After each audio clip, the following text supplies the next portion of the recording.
So good evening. I'm Robert Polito, Director of the New School Writing Program. And it's my immense pleasure to welcome you tonight to this reading by the finalists for the 2012 National Book Awards. I especially wish to welcome all the nominated writers and to signal what an honor this is to have you with us tonight on the eve of tomorrow's National Book Award ceremony downtown. T.S. Eliot famously wrote, "There is no competition. There is only the fight to recover what has been lost and found and lost again and again." But Eliot may not have been anticipating this, a group reading on the eve of a distinguished award ceremony. A line from Mary Ann Moore's 1952 National Book Award acceptance speech, exactly 60 years ago, registers another tone, close to collective wonder. I am much aware of the luster shed by preceding recipients of this award upon those who follow, Moore said, even as she also told her audience, "Anyone could do what I do, and I'm the more grateful that those whose judgment I trust should regard it as poetry." Moore's judges that year included Wallace Stevens and Conrad Aiken, and it's reassuring to all of us writers, I think, that this is an award bestowed by panels that includes fellow practitioners. As part of our literary mission, the New School Writing Program presents some 40 to 50 readings a semester in poetry, fiction, nonfiction, and writing for children. But this is an evening that carries grand anticipation. At the New School, I want to thank especially Lori Lynn Turner, Pam Tillis, and David Scobie for their enthusiasm, assistance, and support. We also always look forward to co-hosting with our friends at the National Book Foundation. And I especially wish to thank Leslie Shipman and Harold Augenbraum, the courtly, gallant, and fearless executive director of the National Book Foundation, himself a stylish writer, translator, editor, an elegant, perspicacious blogger, a co-editor of the Norton Anthology of Latino Literature, and the editor of a forthcoming anthology of Proust poems. As everyone knows, the past few weeks have been tough for New York. The river is within us, the sea is all about us. And also exactly 60 years ago, Rachel Carson received the National Book Award in Nonfiction for The Sea Around Us, a meditative book with chapter titles along the lines of The Moving Tides, The Encircling Sea, and The Global Thermostat. At the New School, we have students and faculty who still haven't returned to their homes, who may not ultimately have homes to return to. But perhaps not everyone here tonight knows that the building on Broad Street that houses the National Book Foundation was among those flooded by Sandy and remains shut down, which means Harold and his game staff have been concocting their wizardry only by cell phone and email, without a steady platform, even a mail a package. I wonder if we might applaud them all now.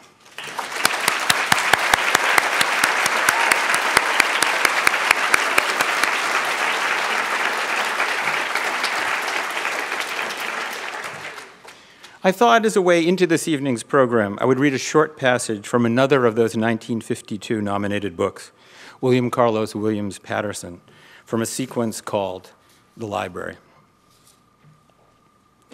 Drawn from the streets, we break off our mind's seclusion and are taken up by the book's winds, seeking down the wind, until we are unaware which is the wind and which is the wind's power over us to lead the mind away.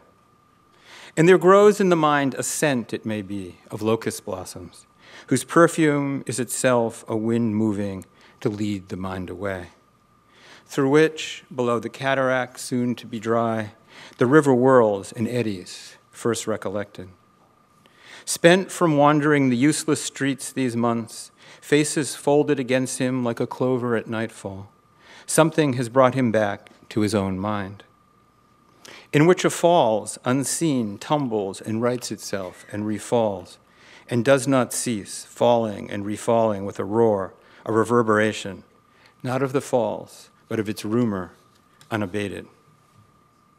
Books will give rest sometimes against the uproar of water falling, and writing itself to refall, filling the mind with its reverberation, shaking stone. So that was a little bit of the National Book Awards from 1952, and it's my pleasure now to introduce our MC for the evening. John Corey Whaley is a former teacher from Spring Hill, Louisiana. Where Things Come Back, his first novel, was selected by Oscar Huelos as a National Book Foundation 5 Under 35 honoree. He was named a Spring 2011 Flying Star author by Publishers Weekly. His novel also was an Okra pick by the Southern Independent Booksellers Alliance and a nominee for the American Library Association's Best Fiction for Young Adults. The ABC Children's Group included Whaley on their New Voices for Teens Top 10 list. Please join me now in welcoming John Corey Whaley.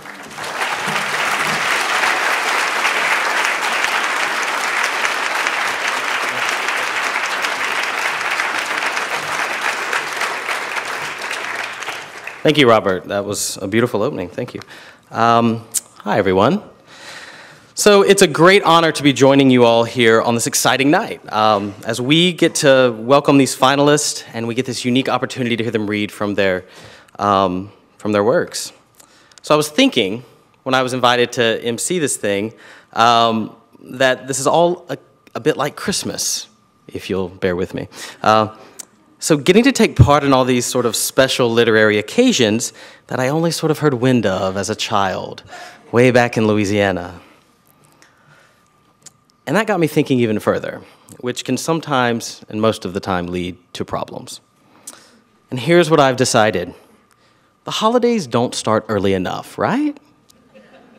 Oh, okay, so you're probably thinking, he's crazy. Yes, they start in, June. But I think we have an amazing opportunity to kick off the holiday season in a way that will not only increase book sales, but make people the world over smarter and just all around better. Just imagine, each year, National Book Awards Eve, or NBAVE, as generations to come will surely dub it. A small family gathers around a crackling digital fire on the 70-inch LCD screen in their living room as Papa begins the day-long reading of Thomas Pynchon's Gravity's Rainbow. And Mama prepares the traditional rabbit is rich rabbit for the annual feast. The kids, of course, will spend most of the day arguing over who gets to play the misfit from Flannery O'Connor's A Good Man Is Hard to Find and who has to play Granny, which of course always leads then into about a 3-hour literary analysis of the story itself and also a slap fight.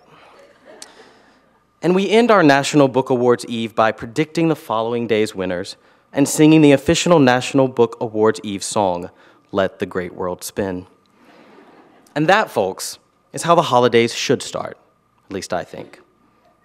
And if you care to take part in what is sure to be a heartwarming tradition for generations to come, meet me at midnight at Rockefeller Center for the first annual lighting of the life-size Eudora Welty shrubbery. And now on to the business at hand.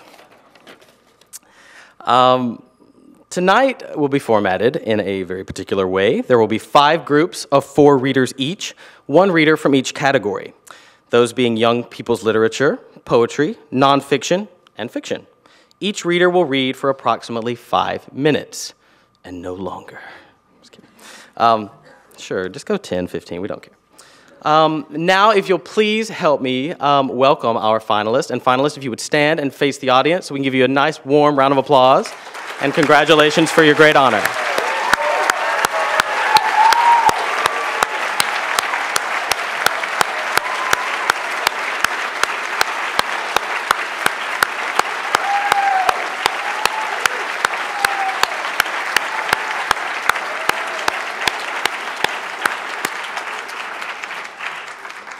And now it is time to introduce Group 1.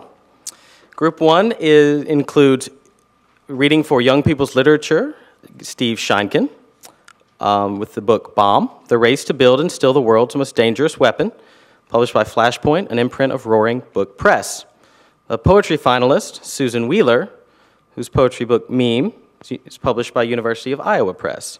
Nonfiction finalist Anthony Shadid for House of Stone, a memoir of home, family, and a lost Middle East, from Halton Mifflin Harcourt. Reading for Mr. Shadid is Nada Bakri. And fiction finalist Kevin Powers, The Yellow Birds, Little, Brown, and Company. Please welcome Steve Sheinkin.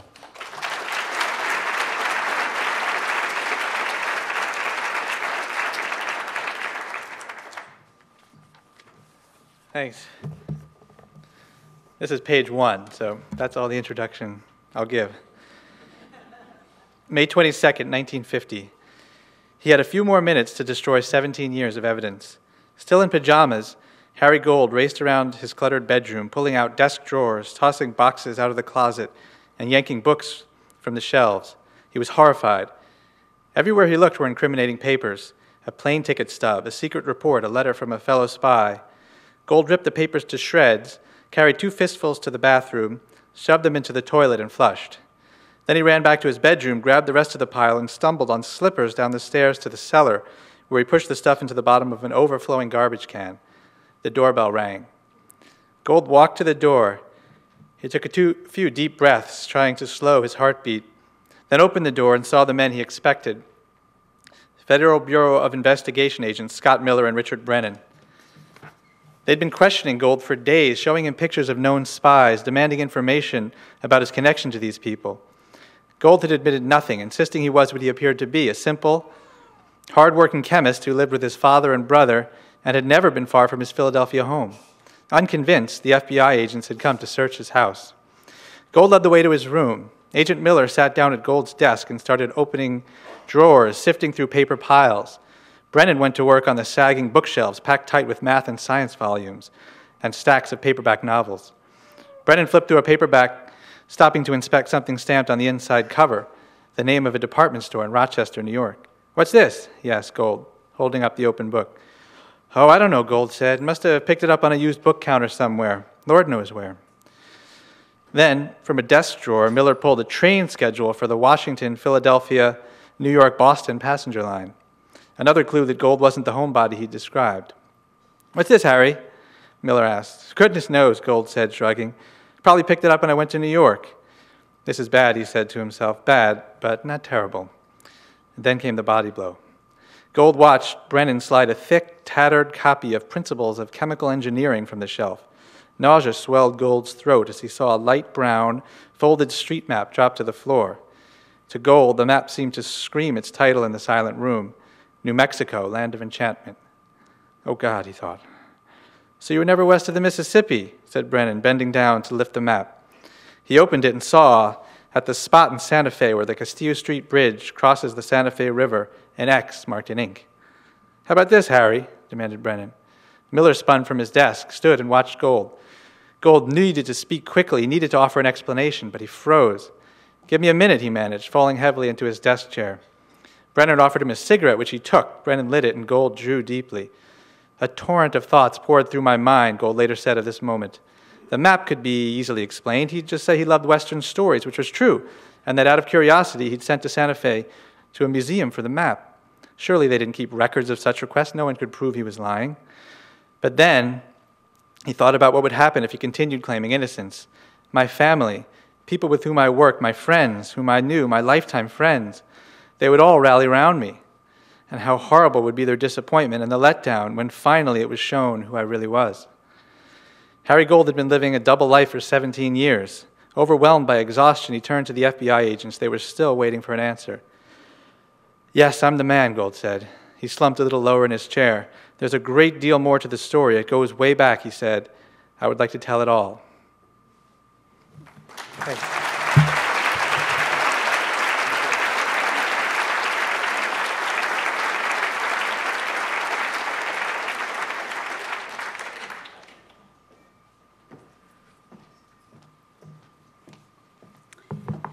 Meme is 3 long poems. I'm going to read a short piece from the first and a short piece from the third. I was just frosted. Thanks, Ray. This is just what the doctor ordered. No, you never see me have one with olives. Your father likes olives, but I can't stand them. No, cocktail onions are just pick small. Turn that down, Dan. Avocados, toothpicks, coleus root sprawl, the diffident glints of a late-day sun, rays splintered by leaves. They shake, and in their shaking streak the light. Transparent murk of glasses at the glass. Would you just move 1 inch over? There, the light was in my eye. Not my bailiwick. It was nip and tuck until Gladys got 7 in a row. He was miffed, but that's how we had fun back then. Get me another ice cube while you're up. Motored here, there, to a floating bird's carcass. What bright feathers, what a talon or beak, said the rest. Often the sun came up on its shore side, often it shone on its nest. Well, that's what makes ball games. You say potato. Come over here in the light. There's something on your bazooms right here. Oh, it's a leaf.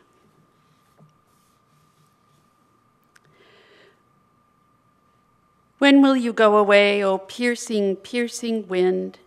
When will it rest I be again? O sleep that will not rain on me, O sleep that nothing brings. O when will a face appear that cancels full the other? Or will there be no more for me of anodyne palaver? Ruined thighs, they notify those whose vision makes comply the other parts in tandem. That no veil or candle's light there'll be to mask the madness love can be, embroidering on drive. When will you go away, O piercing, piercing wind? When will it rest I be again? O sleep that will not rain on me, O sleep that nothing brings. Thank you.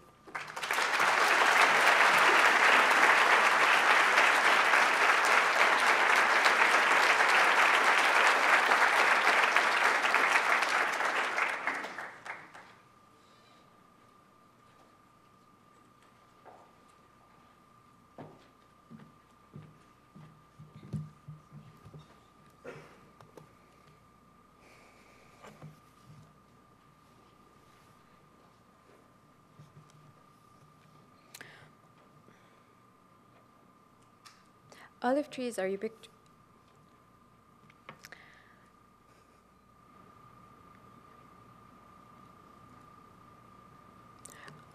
Olive trees are ubiquitous in Marjayoun, with forests scattered throughout the plain near Der Mimas on the way to the Litani River.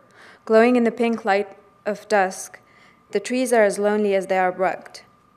Centuries sometimes interred in their gnarled trunks. This tree is a blessed tree, Shibble told me once as we sat under the 2 aristocratic olive trees that stood at the entrance of Isber's house, their leaves carpeting the ground in a light brown, like a fine silk rug thrown over the dirt. He paused and shrugged his shoulders, at a loss for words, as if he was asked what faith means. It seems appropriate that these eccentric-looking trees produce the odd, delicious product called the olive.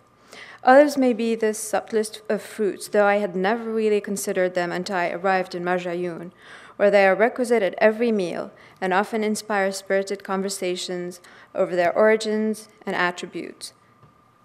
The olive is Malik al-Sufra, after all, the king of the table, and its disposition and appearance must be kept under constant scrutiny as harvest approaches. Timing, I learned, is everything. بين تشرين وتشرين في صيف تاني.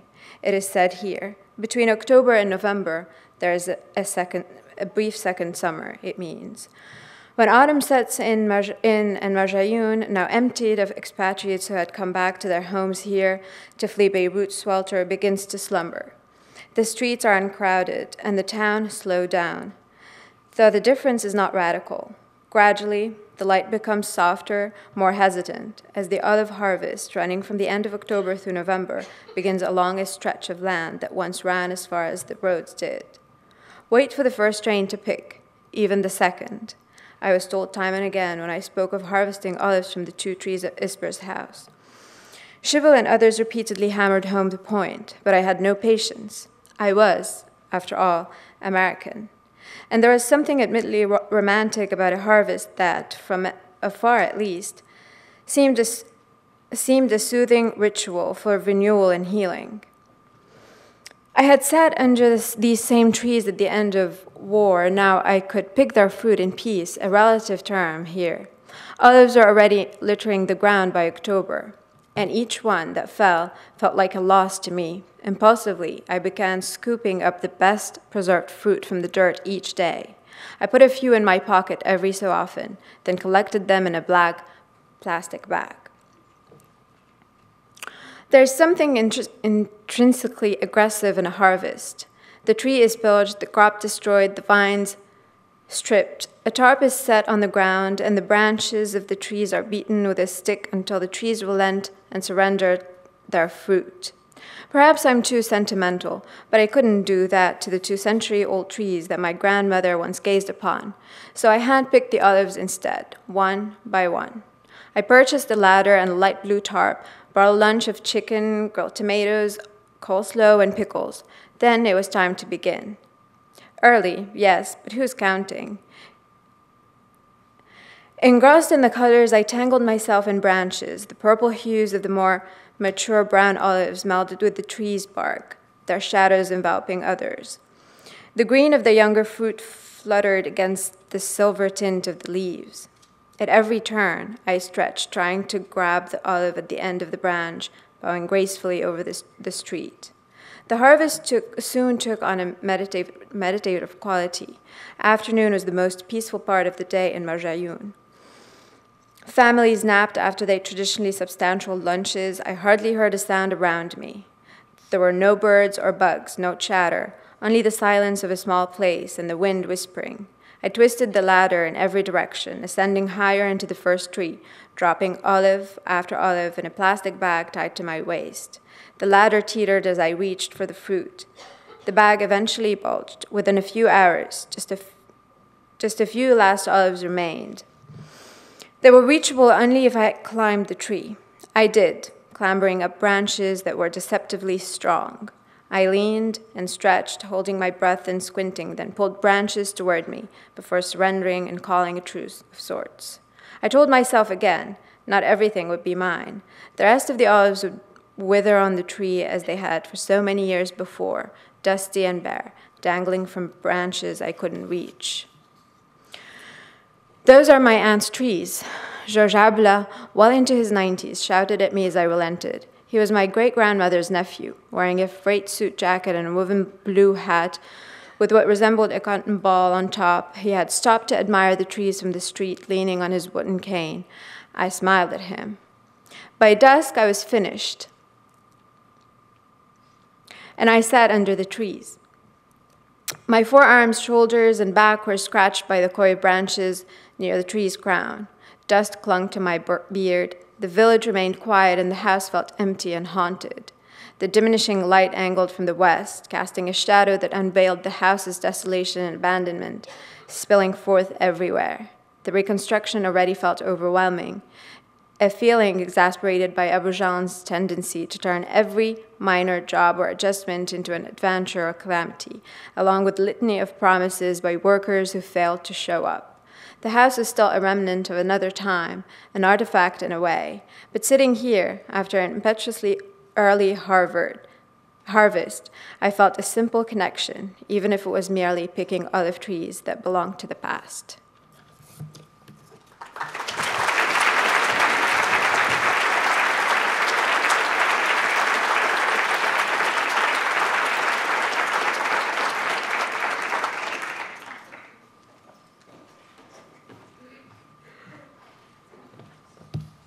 Hi there. Can y'all hear me all right? I'm just going to read a short passage where my narrator, John Bartle, is home from Iraq. He leaves his mother's house, and he's trying to make sense of the loss of someone who's very important to him. I sat down there a while until the sun was straight above me, the light fell down in wide columns, and sweat ran down between my shoulder blades. I decided then to walk the tracks toward the city. It wasn't so much a decision as it was a product of trying to turn off my mind. I couldn't stop thinking about Murph. I drifted and followed the guidance of the tops of my boots, and I tried not to think. And when I got back up to the porch, I wiped the sweat from my forehead, opened the sliding door, put a few things in my duffel bag, and left. I hadn't known what I was doing then, but my memories of Murph were a kind of misguided archaeology. Sifting through the remains of what I remembered about him was a denial of the fact that a hole was really all that was left. In absence, I had attempted to reverse, but found that I could not. There was simply not enough material to account for what had been removed.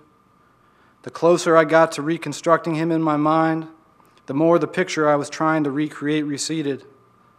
For every memory I was able to pull up, another seemed to fall away forever. There was some proportion about it all, though.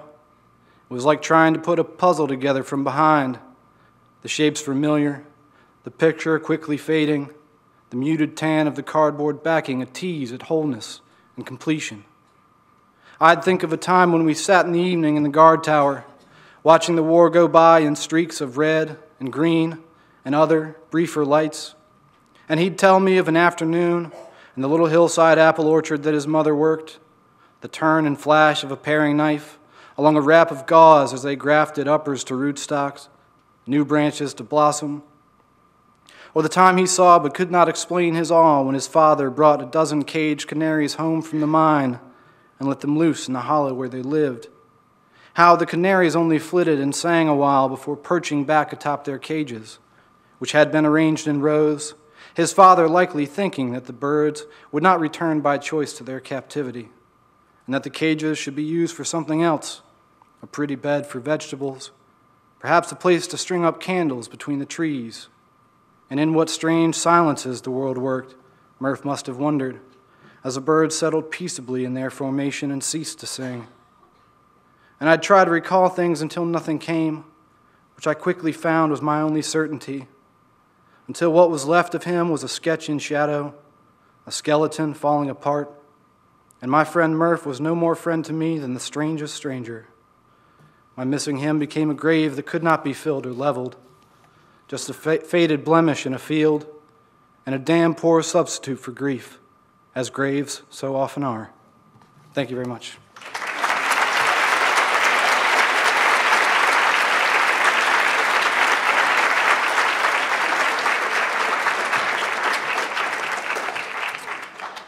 Thank you, everyone. And now group 2. For young people's literature, Elliot Schrafer, Endangered, Scholastic. Poetry finalist, Alan Shapiro, Knight of the Republic, Houghton Mifflin Harcourt. Nonfiction finalist, Domingo Martinez, The Boy Kings of Texas, Lions Press. And fiction finalist, Ben Fountain, Billy Lynn's Long Halftime Walk, Echo, an imprint of HarperCollins Publishers.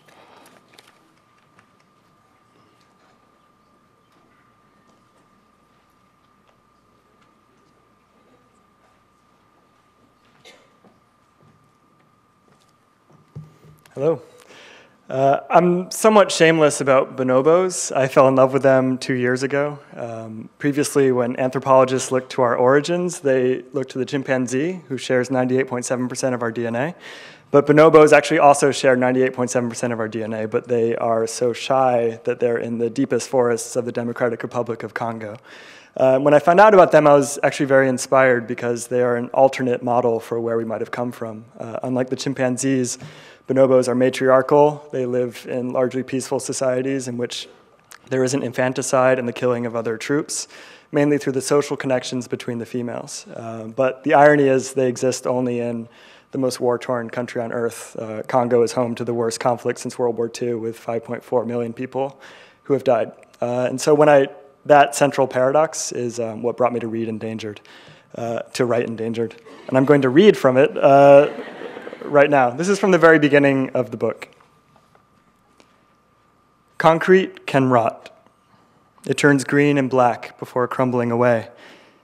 Maybe only people from Congo know that. There was a time when I didn't notice that sort of thing. When I was a little girl living here, it was a country of year-round greenery, of birds streaming color across clear skies. Then, when I was 8, I left to live with my dad in America. Ever since then, coming back to spend summers with my mom meant descending into the muggy and dangerous back of nowhere. The fountain in downtown Kinshasa, which I'd once thought of as the height of glamour, now looked like a bowl of broth. Bullet holes had appeared up and down it, and no one I asked could remember who had put them there.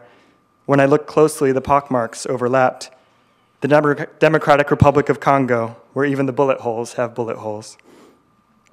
Kinshasa has 10 million people, but only 2 paved roads and no traffic lights, so the routes are too crowded to get anywhere fast.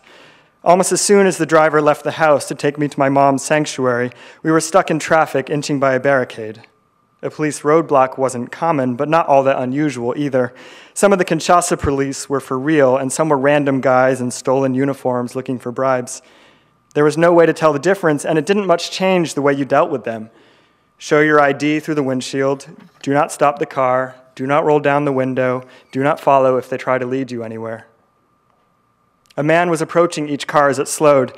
At first I thought he was a simple beggar, but then I saw he was dragging a small creature by its arms.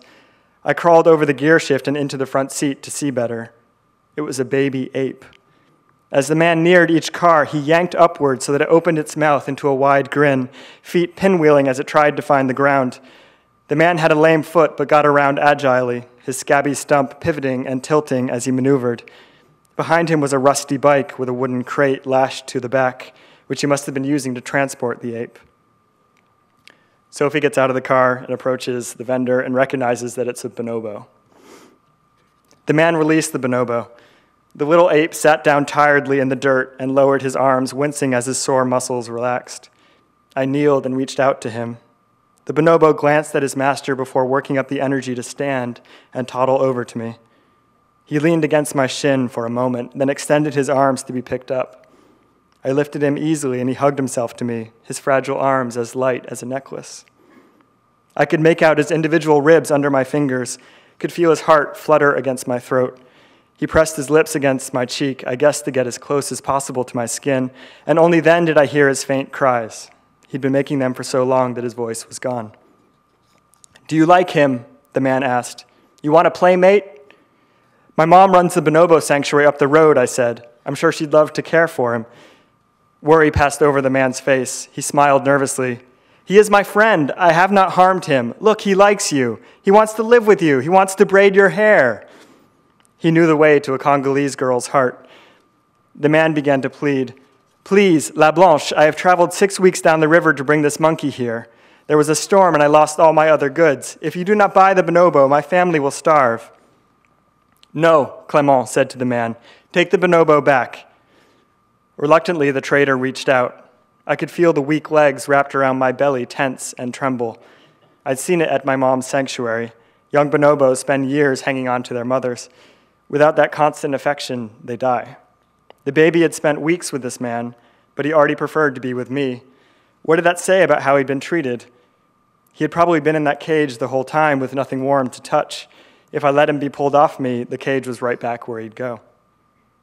Supporting the scrawny bonobo bum with one hand, I pulled the cash out of my pocket and handed it to the man. It was less than he'd asked for, but the trafficker took the thick wad without counting and backed towards his bike.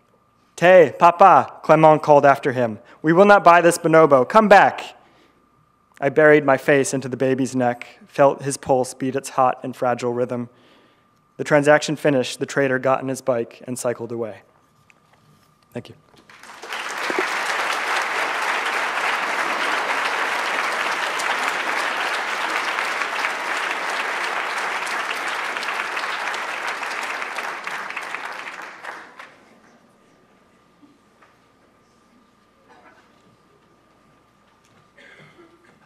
Hi, I'm going to read 3 short poems from this book. It's called Night of the Republic, and some of the poems are set in public spaces at night when no people are in them. And the first poem in the book is set in a gas station restroom. This is a gas station restroom on, somewhere in the middle of nowhere on a Highway 80. It's the scuzziest restroom you can imagine, but when you need it, it may look like hell, but it feels like heaven. So anyway, it's called Gas Station Restroom. The present tense is the body's past tense here. Hence, the ghost sludge of hands on the now gray strip of towel hanging limp from the jammed dispenser. Hence, the mirror squinting through grime, at grime, and the worn to a sliver of soiled soap on the soiled sink, the streaked bowl, the sticky toilet seat, air claustral with stink, all residues and traces of the ancestral spirit of body free of spirit. Hence, behind the station, at the back end of the store, hidden away and dimly lit, this cramped and solitary carnival inversion. Paul becoming Saul, becoming sense, anonymous, and animal. Hence, over the insides of the lockless stall, the cave-like scribblings and glyphs, declaring unto all who come to it in time, heaven is here at hand and dark, and hell is odorless. Hell is bright and clean. The last section of the book is set in the house I grew up in a private space, though it's a private space that's sort of haunted by public events, 1950s, 1960s. And I'll read two poems from this. And this first one is called Sickbed. I live in Chapel Hill, North Carolina, and in the South, there's an expression, bless his heart. It pretty much means, what an idiot. Walked out of the AA meeting, went over to the bar, had 5 shots of whiskey, stumbled out into the intersection, got run over by a bus, bless his heart. I grew up in Boston, Massachusetts, and our version of that expression was, thank God it wasn't worse. And so in this poem, there's 2 things going on. There's a boy home from school. He's sick. He's watching the Dick Clark American Bandstand, listening to Who Wears Short Shorts. And his mother's on the phone in another room. And that's, I think, all you need to know. Sickbed. There were 2 voices in the fever dream. Hers speaking from another room, and theirs, the teeny boppers, singing from the screen. Hers spoke a litany of grievous thanks and thankful worries, who did what to whom and why, and thank God it wasn't worse, poor bastard, poor thing, while theirs kept singing, who wears short shorts, we wear short shorts, over and over, till I was singing too. Someone, thank God, at last was out of it, and someone else, thank God, had only lost a breast. And Shirley, what a good kid, what a beauty, what a doll. She let herself go when the bum walked out. Thank God they never had a child. Thank God they smelled the smoke. They found the keys, the dog. Thank God they all wore short shorts. As they sang to me on little stages on the stage where boys and girls were dancing all around them, singing and dancing where it wasn't worse, thank God. And thank God no one paused to wonder who to thank for just how bad it was. And the last poem I'm going to read is called Solitaire, and it's somewhere in this book. I know I wrote it. And here it is, Solitaire. And makes reference to the honeymooners, those of you who remember the honeymooners. Solitaire, the flip, flip, flip of card on tabletop. The flat hiss of the cards her hands were sliding from column to column as the columns grew and shrank and shrank and grew by suit and sequence.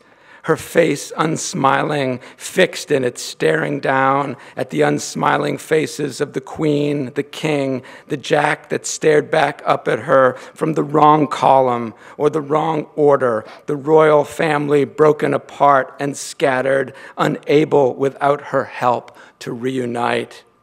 That's why she played for hours, sometimes all night, to prove to them how much they need her, how there'd be no family till she got it right. Would it kill them for once to thank her for this devotion? The slid cards hissing, the flip, flip, flip, while down the hall, that wasn't a hall at all, but a rope bridge over a gorge in the Antipodes, I huddled before the snowy screen where Ralph, the honeymooner, shook his fist and said, "One of these days, Alice, one of these days, bang, zoom to the moon." And people laughed. Thank you.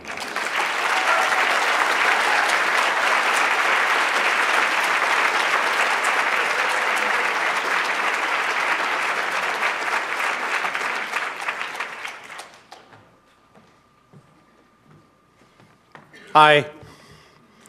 Thanks for coming out. I'm going to be reading a passage from the final sections of my book. It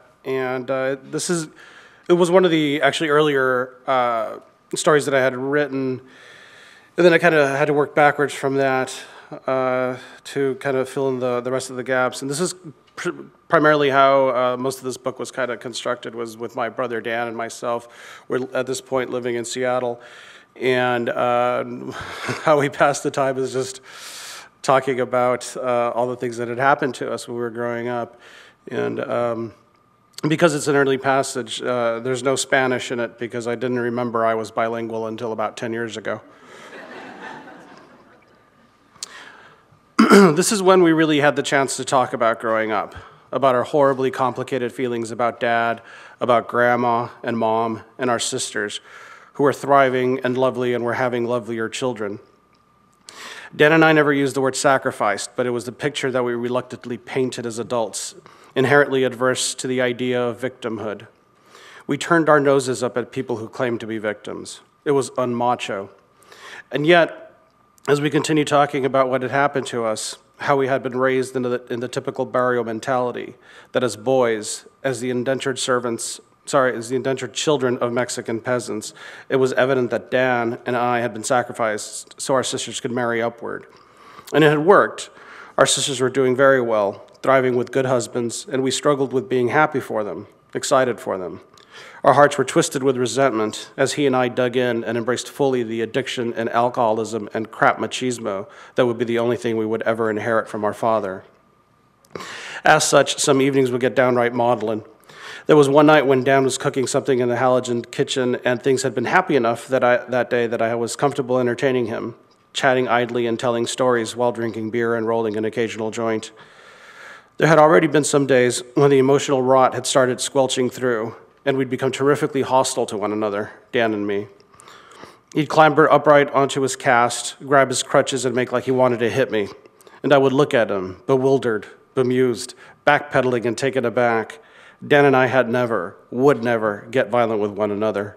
It was code. It just wouldn't happen. But Dan and I could never back down from a fight in front of the other. And yet there he was, scrambling to punch me. He never did, and I would never.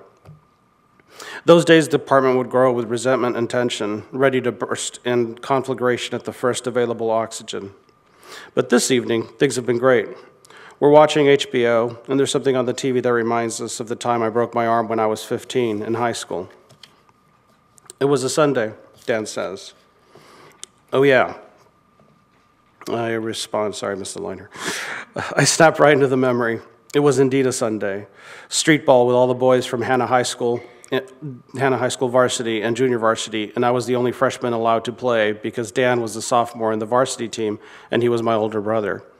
It was a stupid, unstructured game on the front lawn of the high school, just some boys playing ball. My arm was broken quickly at the end of a quarterback's knee. I heard it crack loudly right in front of my face. Dan had said, "Get up, come on, it's our ball." I said, "Shit, my arm is broken." Dan says, "No, it's not, let's go." I say, "I can't move it, look." Dan sees it's in the shape of a Z. Dan's best friend Victor has an older brother named Carlos who happens to be there. He drives us home, my left hand closed in a fist over the sharp angles of my right forearm. Carlo drives a black mid-1980s Thunderbird, just a couple years old. I'm in shock, I think. Dan is panicked in the back seat. I hear Dan talking to Carlos, directing him to our house that is very, very much outside the city limits and into farmland. Carlos drives the sleek car over the muddy roads and into our driveway. Our father is waiting in the doorway at the end of the concrete sidewalk leading from the parking spot because Dan had called ahead. I get out of the car, and I think somebody opens the door, and I step out, and my left hand is still on the Z of my right arm, both bones, the radius and the ulna, and a straight break, forced down where they shouldn't have been. And I walk the length of the sidewalk to my father, who hadn't left the house in 3 weeks, unemployed, out of options, and stinking of a cheap, recent drunk, fuming inaudibly but very noticeably, his dark black hair flaring this mask of hatred. He's unwashed, dressed in a t-shirt under a thin, red-lined flannel shirt, screaming curses and profanities at me in Spanish, his rented son who had to get hurt, had to break something, putting him in a position where he couldn't pay anything, could pay nothing, And then right here, as I walked to the top of the stairs, drawn magnetically to the open door to my house, where everything was going to be safe, my father punches me on the side of the head, yelling horrible things, and he's about to hit me again, and I fall into the doorway on my broken arm when my brother Dan, who was only 2 years older than I am, Dan rushes my father and slams him against the wall, pins both Dad's shoulders to the weak plasterboard and says, "What the fuck are you doing?" And Dad stops, scared, his eyes wide and white. Dan keeps him pinned, panting, and Grandma rushes forward, studying at my adolescent arm, which was goosenecked. Dan lets Dad go and paces behind him like an animal, ready to protect his broken little brother again. Dad, Grandma, and some other cousin are looking at me, whispering in their pidgin ghetto Spanish, "Felipe, Felipe can fix it. Felipe has birth-breached calves." In my memory, my mother rushes forward at this point. It might not be true. She's screaming and yelling that none of her children will be disfigured if she has to work the end of her days. I think that part is true. I wake up in the hospital a few hours later when the pain died down. 3 middle fingers of my right hand are locked in the sort of Chinese finger prison dangling from a metallic bedside stem. I'm in a hospital. I finally feel safe. I'm an American again, not livestock on a Mexican farm. That's how close the line I walked that day, where my mother and my brother kept me safe. An oddly attractive nurse with a 2-pack-a-day voice tells me, "Honey, it's going to feel a little hot in your ass for a while, but then you're going to feel real good after that. Is that okay? Do you understand me?" And I wasn't sure if she was talking to me like that because she wasn't certain I was conscious or capable of understanding her English. And then the Demerol seared this lightning path from my right ass cheek to my soul. And for the very first time in my life, I hallucinated. It was fantastic. There were these figures fighting with swords and words and lines in the sky just right outside my window. Geometric shapes, all of it. Language, absolute communication, undiluted violence, purest redemption, kindness in its most poisonous form. It all made so much sense to me, just right outside the window, just right out there. And then the doctor snapping my arm into place with the sort of yoke in the crook of my elbow brings my attention back suddenly, and the pain is sharp, unbearable. I pass out. Some minutes later, I wake up and the doctor is wrapping a wet cast on my wrist. I turn away and I say, "Grandma." The nurse says, "Are you seeing things, honey? Are you hallucinating?" I say, "Is there a squat woman clutching her purse to her stomach in the doorway?" The nurse says, "Yes." Then I say, "Then no." I am totally disappointed. Grandma was the devil. I thought maybe I was seeing the devil. Dad was gone by the time Mom drove Dan and me back home from the hospital that night. He was gone for 2 weeks, and one morning I woke up to find him sitting on my bed, dressed in the same red plaid shirt, but looking like he was going off to work. And he scuffs the top of my head and laughs, tries to make a joke out of the cast I was wearing and his behavior that other day. I don't look at him, can't meet his eye. He disgusted me thoroughly at this point. That's it.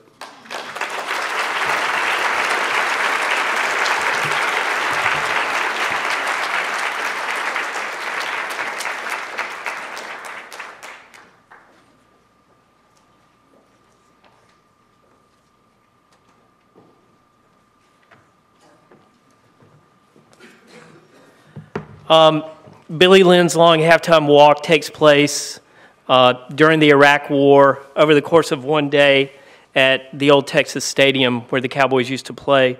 The book follows a group of 8 American soldiers who've been brought back to the U.S. for 2 weeks. And at the end of that 2 weeks, they're going to go straight back into combat. And they're guests of honor at the Dallas Cowboys annual Thanksgiving Day game.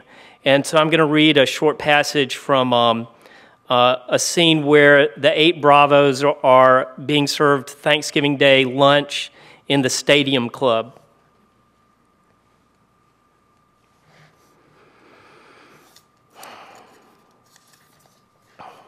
They're interrupted by a Stadium Club patron who wants to say hello. It's never the young or middle-aged men who stop to speak, but always the older guys, the silverbacks secure in the fact that they're past their fighting prime. They thank the soldiers for their service. They ask how is lunch. They offer praise for such assumed attributes as tenacity, aggressiveness, love of country. This particular patron, a fit, ruddy fellow with some black still in his hair, introduces himself with a lavish trawling of vowels that comes out sounding like Hal Wayne. Soon he's telling them about the bold new technology his family's oil company uses to juice more crude out of the Barnett Shale, something to do with salt water and chemical fracturing agents. Some of my friends' kids are serving over there with you, Hal Wayne tells them. So it's a personal thing with me, boosting domestic production, lessening our dependence on foreign oil. I figure the better I do my job, the sooner we can bring you young men home. Thank you, Sergeant Dime responds. That's just excellent, sir. We certainly do appreciate that. I'm just trying to do my part, says Hal Wayne. And that was cool, Billy will later reflect. If Hal Wayne had just said, enjoy your meal like everybody else and returned to his lucrative patriotic life. But no, he got greedy. He had to squeeze just a little bit more from Bravo. So, he says, just from your own perspective, how do you think we're doing over there? How are we doing? Dime echoes brightly. Just from our own perspective? The Bravos fold their hands and look down at their plates, though several can't help smiling. Well, it's a war, Dime continues in the same bright voice, which is by definition an extreme situation, people trying very hard to terminate each other. But I'm far from qualified to speak to the big picture, sir. All I can tell you with any confidence is the exchange of force with intent to kill. That is truly a mind-altering experience, sir. I'm sure, Hal Wayne is gravely nodding. I can imagine how hard it is on you young men to be exposed to that level of violence. No, Dime interrupts. That's not it at all. We like violence. We like going lethal. I mean, isn't that what you're paying us for? To take the fight to America's enemies and send them straight to hell? If we didn't like killing people, then what's the point? You might as well send in the Peace Corps to fight the war. Aha, Hal Wayne chuckles, though his smile has lost some wattage. I guess you've got me there. Listen, you see these men? Dime gestures around the table. I love every one of these mutts like a brother. I bet I love them more than their mamas even, but I'll tell you frankly, this is the most murdering bunch of psychopaths you'll ever see. I don't know how they were before the Army got them, but you give them a weapons system and a couple of ripped fuels, and they'll blast the hell out of anything that moves. Isn't that right, Bravo? The soldiers answer instantly, with gusto, Yes, Sergeant! Throughout the restaurant, dozens of well-coiffed heads whip around. See what I mean, Dime Cordles? They're killers. They're having the time of their lives. So if your family's oil company wants to frack the living shit out of the Barnett Shale, that's fine, sir. That's absolutely your prerogative. But don't be doing it on our account. You've got your business and we've got ours. So you just keep on drilling, sir, and we'll keep on killing. Hal Wayne opens his mouth and flaps his jaw once or twice, but nothing comes out. His eyes have receded deep into his head. Behold, Billy thinks, the world's most mind-fucked millionaire. I gotta go, Hal Wayne mumbles, glancing around as if checking his escape route. Don't talk about shit you don't know, Billy thinks. And therein lies the dynamic of all such encounters. The Bravos speak from the high ground of experience. They are authentic. They are the real. They have dealt much death and received much death and smelled it and held it and slopped through it in their boots, had it spattered on their clothes and tasted it in their mouths. That is their advantage, and given the masculine standard America has set for itself, it is interesting how few actually qualify. Why we fight? Yo, who is this we? Here in the chicken hawk nation of blowhards and bluffers, Bravo always has the ace of bloods up its sleeve. I'll stop there.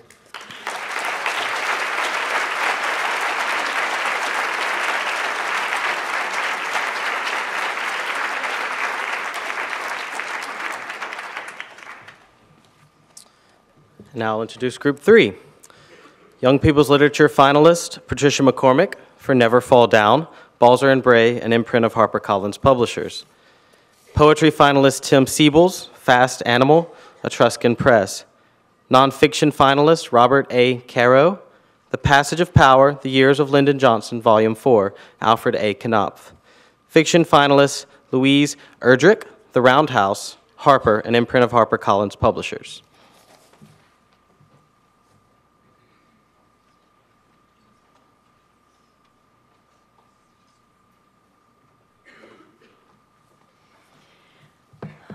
My book is set in Cambodia in 1975. The narrator of the story is an 11-year-old boy who was marched into the killing fields. And I'm going to read a very brief excerpt of his time there. This book is narrated by him. "You," says one Khmer Rouge to me, "you come with me. It's nighttime, the other kids working in the fields, big torches burning so they can see. The harvest coming soon, so everyone has to work extra." He take me on one path, then another, then the path to the mango grove. Dusty path, so many feet walk down here on the way to die. All these days, I don't think of my aunt or my brother or sisters. Too dangerous to miss them and maybe cry or go crazy or just give up. But now I speak to them in my mind. I say goodbye. I say I will see them again someday because I know what this moment means. Already, I can see the dirt pile, tall grass, very green, bones sticking out, leg, arm, skull, also pieces of cloth. Also, I see a ditch and a line of people, maybe 15, maybe 20, all hands tied behind, kneeling, and high-ranking Khmer Rouge standing behind them. Then this guy, he take the axe, small axe like for chopping, and he hit one kneeling guy on the back of the head. The guy fall down like just a pile of rag hitting the ground very fast. Then the Khmer Rouge, he go down the line, hit each one. Terrible sound, like cracking a coconut, only it's a human head. "You," he says to me, "you put them in the ditch." I don't want to do this, but I do it. My body does what this guy says. I push the people, very heavy, lot of blood. I push them into the grave. One guy, he's not even dead. They say, push him in anyway. Then the guy with the axe, he look at me, deep in the eye, to see what I feel. I make my eye blank. You show you care, you die. You show fear, you die. You show nothing, maybe you live.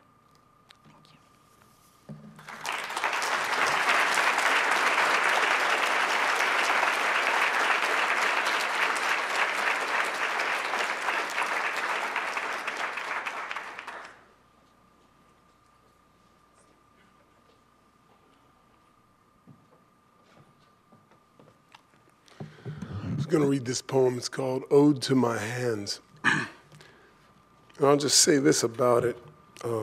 Probably everybody has this experience when you start to realize that your hands have a life of their own.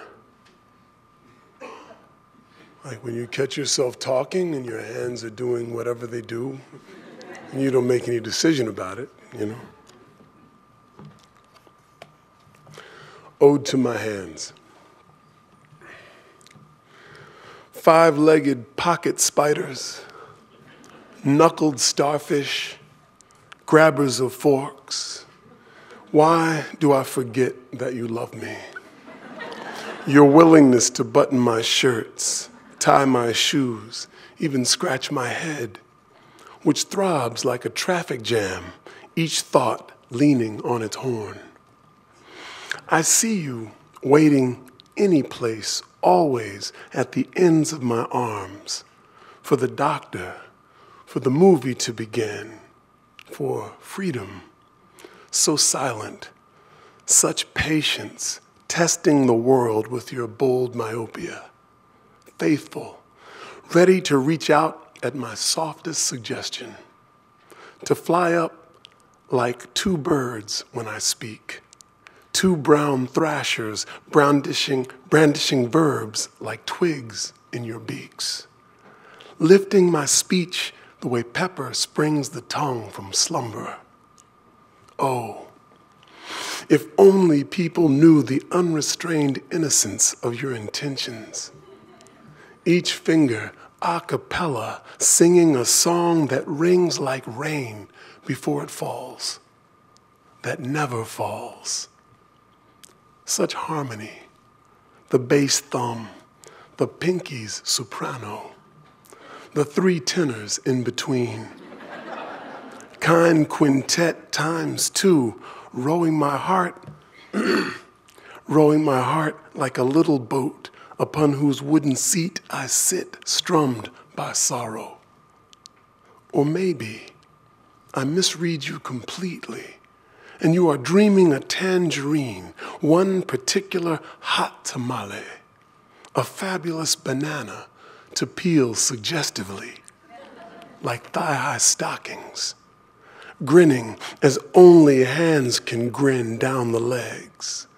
Caramel, cocoa, black bean black, vanilla. Such lubricious dimensions, such public secrets.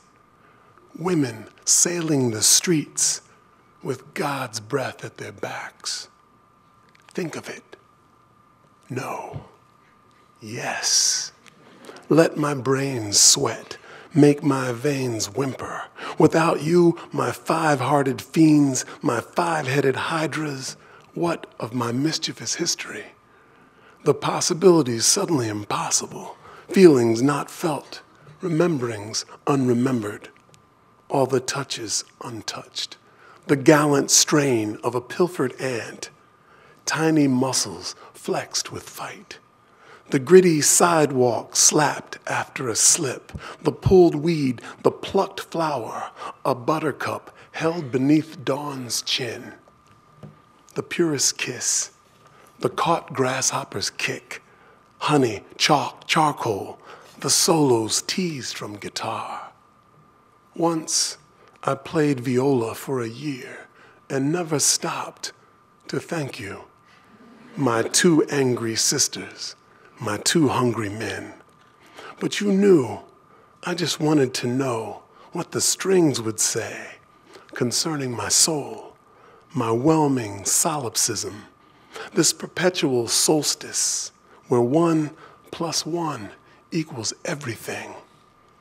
And two hands teach a dawdler the palpable alchemy of an unreasonable world.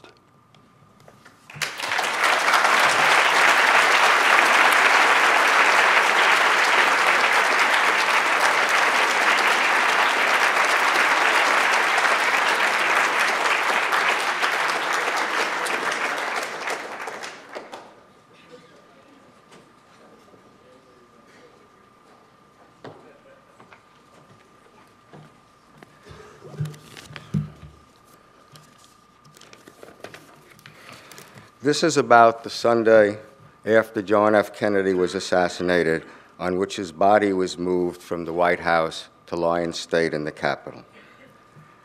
As the sun rose that morning, the rain gone, the pale blue sky seemingly without a cloud, the broad avenues between the White House and the Capitol were waiting, their roadways completely empty, the crowds lining them on the pavements packed solid, standing in silence. In front of the White House, the sounds were of horses' hooves and the creaking of harness and of rolling wooden wheels. A bare, black wooden artillery caisson on 4 black wheels was pulled into the White House driveway and up to the north portico by 6 matched gray horses. 2 heavy black straps had been attached to the caisson. It stood there in front of the portico for a while, black and bare, the straps dangling. Then the dress-uniformed men flanking the doorway and the steps down to the driveway came to attention, rifles held high, and 8 military pallbearers brought John Kennedy's flag-draped coffin out of the doorway and down the stairs and lifted it onto the gun carriage. The straps were laid across the coffin, black against the bright red and white stripes, and buckled fast so that it couldn't fall off. There was a pause, and suddenly In the doorway, there she was. Jacqueline Kennedy was dressed all in black. She wasn't crying. At least there were no visible tears on a face that might have been the model for a portrait of grief.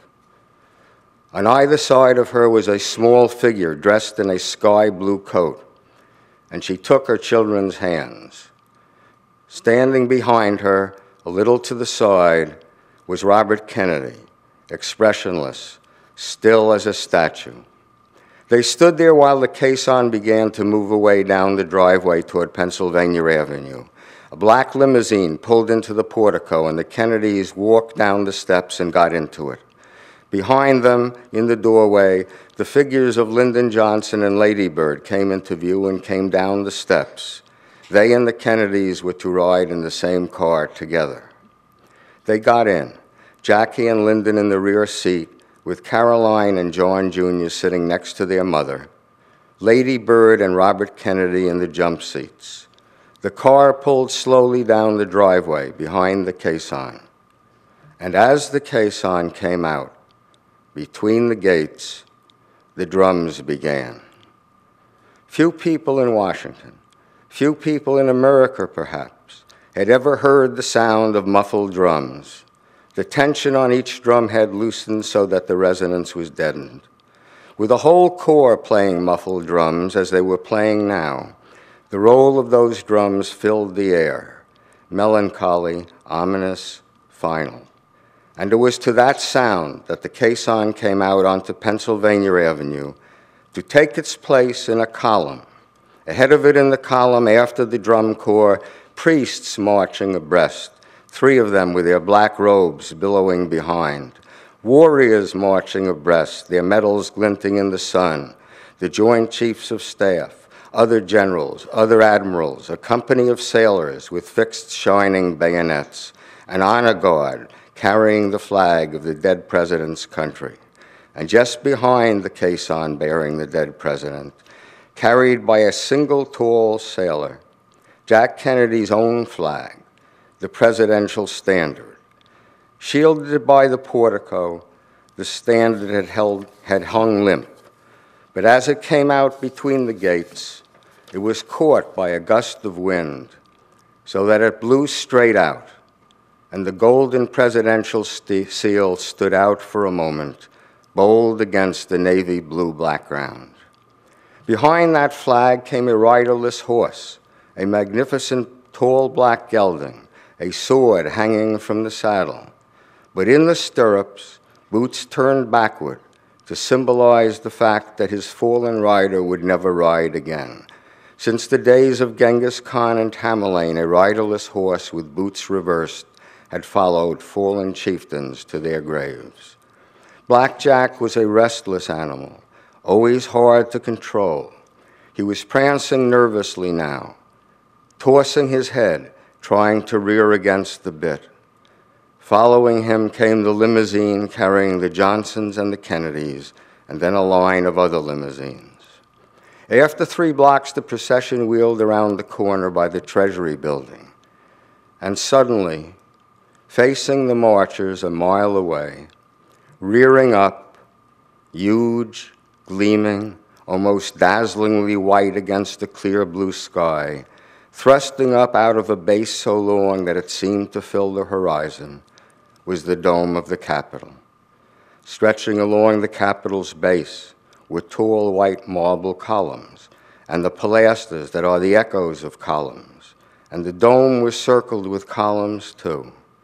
Circled by columns not only in its first mighty upward thrust, where it was rimmed by 36 great pillars, for the 36 states that the Union had comprised when it was built, but circled by columns also high above, hundreds of feet above Pennsylvania Avenue, where, just below the Statue of Freedom, there was a circle of 13 more slender shafts for the 13 original states around a structure modeled on a Greek temple in the sky. As the long procession moved down that broad avenue, before the packed, silent throng, to the thunderous roll of the muffled drums, It was moving towards columns atop columns, columns in the sky, a procession carrying the body of a republic's slain ruler in all the stateliness and pomp a republic could muster, toward a structure that represented and embodied all a republic's majesty. For long minutes, the drums would roll, and the air reverberate with their sad, fateful sound. Then the drums would stop, and so quiet was the watching crowd that in those intervals, the clatter of horses' hooves, blackjacks and those of the matched grays, and the rhythmic tread of the marching sailors echoed down the avenue. Block by block, the hush deepened, an observer wrote. General Clifton, marching with the other generals, was to recall that all you could hear was the drums and the clump of the horses. The drums, those terrible drums. The procession from the White House to the Capitol took about 45 minutes. As the lead limousine came out of the White House gates, there was, Lady Bird Johnson was to recall, a sea of faces stretching away on every side, silent, watching faces. She would remember the flags at half-mast all along the avenue and the sailors marching in front of her, and always there was the sound of muffled drums in the background. But most vivid of all was the feeling of a sea of faces and that curious sense of silence broken only by an occasional sob. Lady Bird sat next to the man her husband hated and who hated him. Robert Kennedy's face was grave, white, sorrowful, she recalls. John kept jumping back and forth from the back seat to his uncle's lap and back again, until finally Robert said, John, be good. You be good and we'll give you a flag afterwards. The only time the Attorney General said anything else, Lady Bird recalls, was as the car passed the old Senate office building. The Attorney General looked over and said, as though to himself, or perhaps to the children, that was where it all began. That was where he announced for the presidency. There was a flinching of his jaw at that moment that almost made, well, it made your soul flinch for him, she says. Thank you.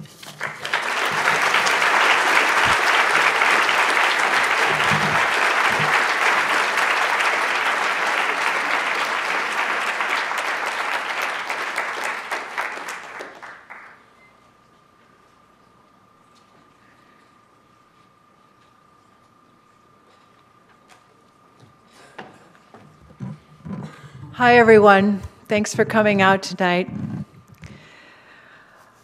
My narrator is 13 years old. His name is Joe, and he's thinking back and remembering a summer in which his life is entirely changed. His father is a tribal judge, and for Joe, that summer really begins when his father wakes up from a nap and says, "Where's your mother?" And they begin to go look for her.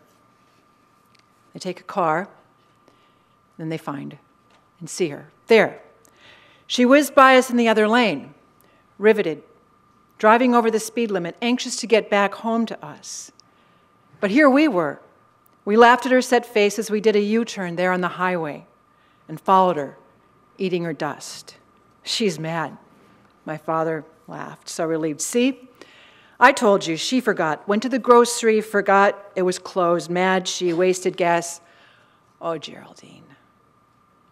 There was amusement, adoration, amazement in his voice when he said those words. Oh, Geraldine. Just from those two words, it was clear that he was and always had been in love with my mother. He had never stopped being grateful that she had married him, and right afterward given him a son, when he'd come to believe that he was the end of the line. Oh, Geraldine. He shook his head, smiling as we drove along, and everything was all right, more than all right. We could now admit we had been worried by my mother's uncharacteristic absence. We could be jolted into a fresh awareness of how we valued the sanctity of small routine. Wild though I saw myself in the mirror in my thoughts, I valued such ordinary pleasures. So it was our turn then to worry her. Just a little, said my father. Just let her in for a taste of her own medicine. We took our time bringing the car back and walked up the hill, up the dirt driveway. Alongside it in a strict row, Mom had planted the pansy seedlings she'd grown in paper milk cartons. She'd put them out early, the only flower that can stand a frost.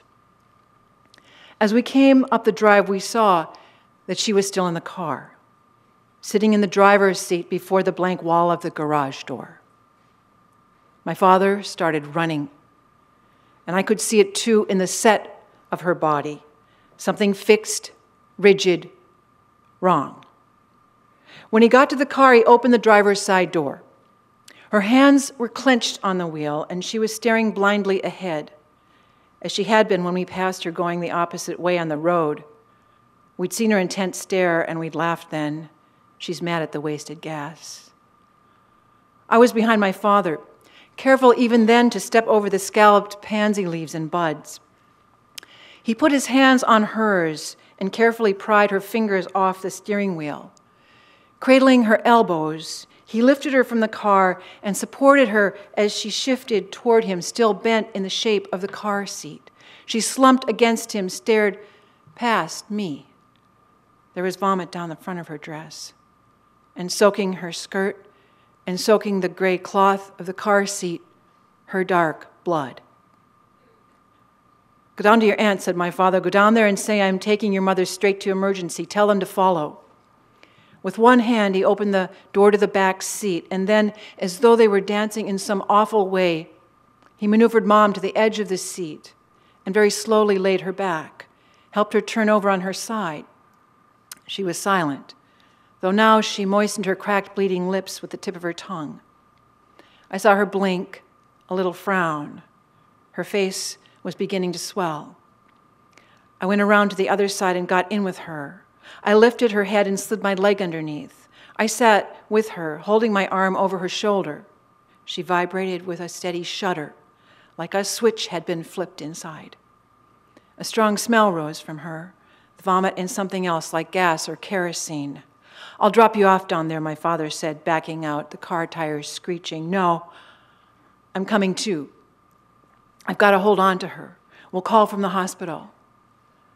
I had almost never challenged my father in word or deed, but it didn't even register between us. I was holding my mother tightly now in the back seat of the car. Her blood was on me. I reached under the back window ledge and pulled down the old plaid quilt we kept there. She was shaking so bad I was scared she would fly apart. Hurry, Dad. All right, he said, and we flew there. He had the car up past 90. We just flew.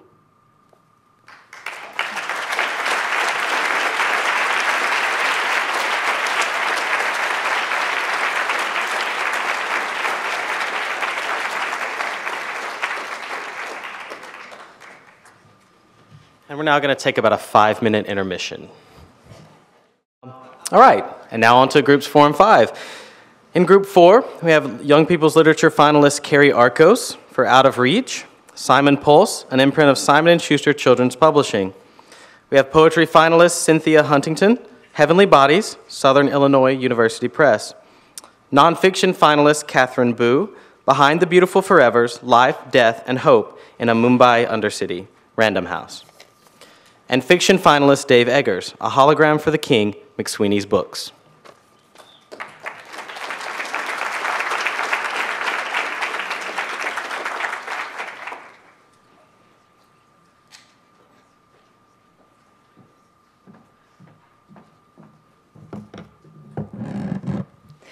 Hello. Out of Reach tells the story of a 16-year-old girl who goes searching the streets of San Diego for her addict brother. Chapter 1. The first time my mom told me liars didn't go to heaven was when she tried to get me to confess to hitting my 8-year-old brother. I was 7. She had knelt down in front of the brown leather couch where the two of us sat at opposite ends. Micah hugged his left arm, evidence of the deed, still a bright red mark an inch or so above his elbow. He whimpered for effect while I remained stubbornly silent. After waiting for some time, my mom stood up and said very softly, "You know, liars don't go to heaven." She used this phrase throughout my childhood, expecting it would be a deterrent to bad behavior. She didn't know that the thought of pearly white gates, white mansions, and an eternal soundtrack of harps disturbed me. I mean, who even listens to harp music? And then there was the singing. I'm sure angels' voices are beautiful and everything, but how long would I be expected to sing? What about the people who were tone deaf? Did that change when they passed on? What kind of food would we eat? What if we didn't get to eat? I was terrified of being sent to a place where I thought I'd be bored out of my mind after 10 minutes. Besides, lying came naturally. Who ate the last cookie? I'd point to my brother. Where did my money go? Cut to me shrugging. Are her parents going to be there? My head nodded on cue, though I knew her parents were away for the weekend. I learned to lie by watching Micah. He'd keep his amber brown eyes steady and look Mom straight in her eyes. He didn't smile or talk too much to give himself away. He remained calm, quiet even. The trick, he told me, was that a part of him actually believed the lies. He took me under his wing and we began covering for each other. I didn't tell Mom or Dad where he was or what he was doing, and he didn't tell them whom I secretly dated or when I came home late. We had an unspoken pact. We lied to our parents with ease. We lied to our teachers. We even lied to each other. The truth? Everyone lies. Every single person. Even my mom. When Micah didn't come home one night, she looked at me the following morning and told me he went to visit my uncle in the Bay Area for the summer. She said the change of scene would do him good, and then she raised her left hand to her temple. The subtle movement was her tell. I knew her signs, having studied her my whole life as if we played some high-stakes poker game together, even if the winnings meant only that I got to stay up a half an hour later. I thought Micah had bailed for the night and crashed at some friend's house like the last time. I didn't allow my thoughts to take me to the darker places. But when I walked into his room and saw his guitar stand lying on its side next to his unmade bed, I knew. His Cali Girl case was gone. He had taken his Gibson Les Paul. I stood in the middle of his room, very aware of the silence surrounding me, and understood that heaven must be a big, empty space. Thank you.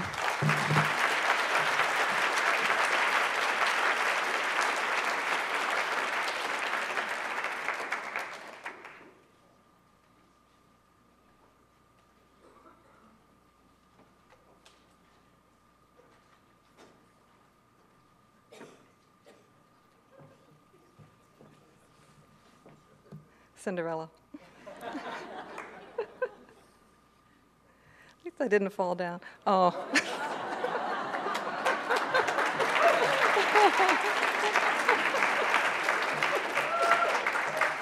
Oh. Thank you. Well, I was just going to say that illness can take you to some very strange places in terms of who you are and what you are, but many times the remedy can really put you on the bigger journey. Meds. By the rivers of Babylon. Living from pill to pill, from bed to couch. What doesn't kill me only makes me dizzy. Pain dissolves like chalk in water, grit on the bottom of the glass. Waiting takes forever, throbs to the soles of my feet, bella noche. Hives as large as mice hump up under my skin. No more barbiturates for you, Cynthia. Itch, stretch, I don't fit my flesh. Sting, tingle, prick, the sorcerer's threat. There's a knife stabbed through my left eye. My right foot is made of elephant hide and weighs in at roughly 1 cartload of potatoes. Oxygen 24 hours. I'm swelled with steroids. Prednisone buzz in the brain. A motel room with 16 foreign workers sleeping in shifts, playing reggae at 3 a.m. Oh, I love my white pill that makes the black fist of pain unclench, unspasming the nerves. I float, released to darkness visible, worlds dissolving. And the yellow pill, bitter on my tongue, that wakes me at 2 a.m., writing out plans in Arabic to organize an expedition to the pole. Drug of hubris searing my eyes, my scrawl unreadable in daylight foil my enemies. Bitter taste of fugue, my hand shakes. Some foreign being in my brain giving orders, you must, you will. Later, the pungent brown liquor shoots the dark with threads of gold behind my eyes. One flash as the mind goes out. I must elude pain, float past clarity. Pain in the brain slam down like a house fly. It's a big dodge. It's fly on a stovetop sizzle and ash pop. This is illusion, mental confusion, born in the synapse. What can be undone down to the last gasp? It's a hodgepodge. If you kill pain, you will become pain. Pain does not feel pain, no nerves in the brain. It's a mind fuck. It's just your bad luck. A torpor sealed my brain. I felt no humans near. It seemed to me I could not feel or touch or see or hear. I don't know who I am without my medicine. My skin will crawl with bugs if I don't get my drugs. My brain's a maelstrom singing a sad song. Reality is so cruel.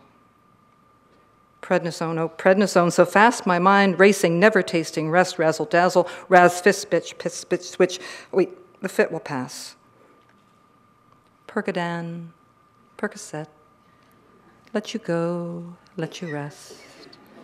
When the grip lets you go and you float like a node on the flow, there's your life, there's no worry. Say it's funky how the night moves. Barbiturate babykins, narcotic slut, black oil of opiate, chatty Cathy, dirty brat, bedwetter, nasty pants, painkiller, painkiller. I have a new friend better than my old friend, plugging holes in the brain. Sigmund Freud, Sigmund Freud, Sigmund Freud, cocaine. I want a soft landing. Let me float. Once the seizure lifted me and threw me down. I did not like it. I did not like lying there on the floor, looking up through air like black water. And there is one so dark, a ghost. It passes through the mesh of thought without tearing a strand, whispering destinies perceived true, pronouncing sentences of death. A cloud, the absence of a noun, no name, soaring far away in the summer dark like a train or a giant fan or a highway that never stops. The mind explodes in the dark of space, unnursed by atmospheres, as air raid sirens scream for blood, and I am only nerves strung on constellations, meridians and vectors quivering. Red and yellow capsule invades the chemistry of thought. Cathode rays blast from the television screen and signals pass deep into space until the stars are singing Rosalita. You will not remember this night. Thank you.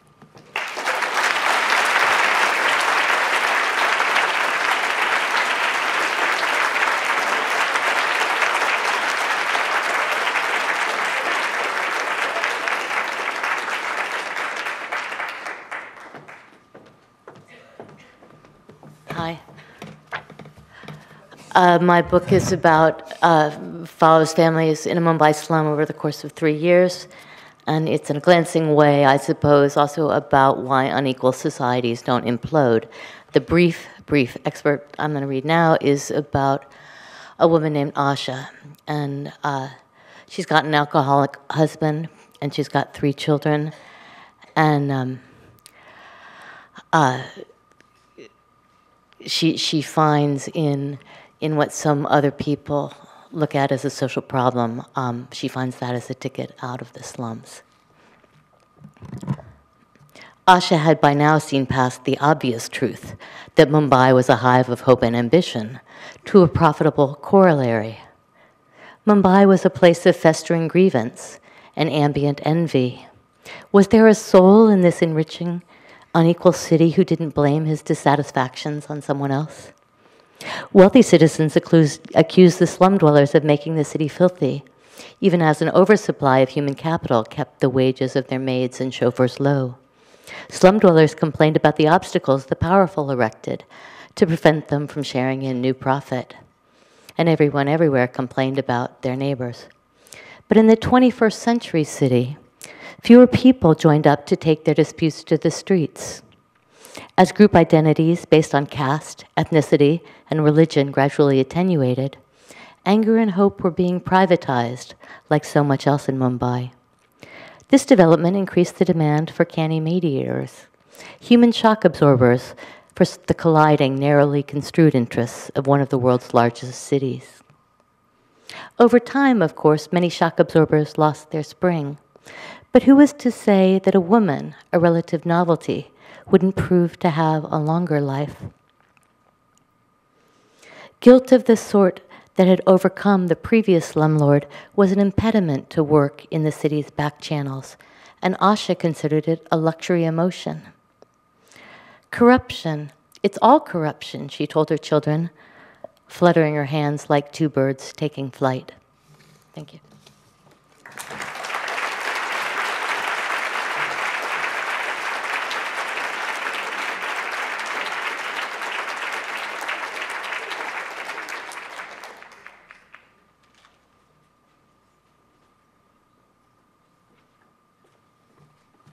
Hi, I'm going to read from just the beginning. Alan Clay woke up in Jeddah, Saudi Arabia. It was May 30th, 2010.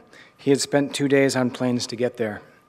In Nairobi, he had met a woman. They had sat next to each other while they waited for their flights. She was tall, curvy, with tiny gold earrings. She had ruddy skin and a lilting voice. Alan liked her more than many of the people in his life, people he saw every day. She said she lived in upstate New York, not that far away from his home in suburban Boston. If he had the courage, he would have found a way to spend more time with her. But instead, he got on his flight and he flew to Riyadh and then to Jeddah. A man picked him up at the airport and drove him to the Hilton. With a click, Alan entered his room at 1:12 a.m. He quickly prepared to go to bed. He needed to sleep. He had to travel an hour north for an 8 o'clock arrival at the King Abdullah Economic City. There, he and his team would set up a holographic teleconference system and would wait to present it to King Abdullah himself. If Abdullah was impressed, he would award the IT contract for the entire city to Reliant, and Alan's commission, in the mid-six figures, would fix everything that ailed him. So he needed to feel rested, to feel prepared, but instead he had spent 4 hours in bed, not sleeping. He thought of his daughter Kit, who was in college, a very good and expensive college. He did not have the money to pay her tuition for the fall. He could not pay her tuition because he had made a series of foolish decisions in his life. He had not planned well. He had not had the courage when he needed it. His decisions had been short-sighted. The decisions of his peers had been short-sighted. These decisions had been foolish and expedient. But he hadn't known at the time that these decisions were short-sighted, foolish, or expedient. He and his peers did not know that they were making decisions that would leave Alan, as he was now, virtually broke, nearly unemployed, the proprietor of a one-man consulting firm run out of his home office. He was divorced from Kit's mother, Ruby. They had now been apart longer than they had been together. Ruby was an unholy pain in the ass who now lived in California and contributed nothing financially to Kit's finances. College is your thing, she told him. Be a man about it, she said. Now Kit would not be in college in the fall. Alan had put his house on the market, but it had not yet sold. Otherwise, he was out of options. He owed money to many people, including $18K to a pair of bicycle designers who had built him a prototype for a new bicycle he thought he could manufacture in the Boston area. For this, he was called an idiot. He owed money to Jim Wong, who had loaned him $45K to pay for materials and the first and last on a warehouse space. He owed another $65K or so to a half-dozen friends and would-be partners. So he was broke. And when he realized he could not pay Kit's tuition, it was too late to apply for any other aid, too late to transfer. Was it a tragedy that a healthy young woman like Kit would take a semester off of college? No, it was not a tragedy. The long, tortured history of the world would take no notice of a missed semester of college for a smart and capable young woman like Kit. She would survive. It was no tragedy, nothing like tragedy. They said it was a tragedy what had happened to Charlie Fallon. Charlie Fallon froze to death in the lake near Alan's house, the lake next to Alan's house. Alan was thinking of Charlie Fallon while not sleeping in the room at the Jeddah Hilton. Alan had seen Charlie step into the lake that day. Alan was driving away on his way to the quarry. It had not seemed normal that a man like Charlie Fallon would be stepping into the shimmering black lake in September, but neither was it extraordinary. Charlie Fallon had been sending Alan pages from books. He had been doing this for 2 years. Charlie had discovered the Transcendentalists late in life and felt a kinship with them. He had seen that Brook Farm was not far from where he and Alan lived, and he thought it meant something. He traced his Boston ancestry, hoping to find a connection, but found none. Still, he sent Alan pages with passages highlighted. The workings of a privileged mind, Alan thought. Don't send me more of that shit, he told Charlie. But Charlie grinned and sent more. So when Alan saw Charlie stepping into the lake at noon on a Saturday, he saw it as a logical extension of the man's new passion for the land. He was only ankle deep when Alan passed him that day. Thank you very much.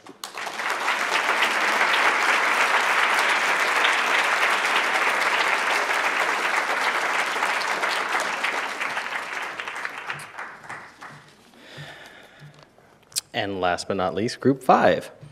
Young People's Literature finalist William Alexander for Goblin Secrets, Margaret K. McElderry Books, an imprint of Simon & Schuster Children's Publishing. Poetry finalist David Ferry, Bewilderment, New Poems and Translations, University of Chicago Press.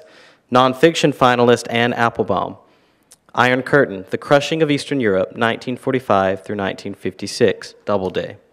And fiction finalist Juno Diaz, This Is How You Lose Her, Riverhead Books, a member of the Penguin Group.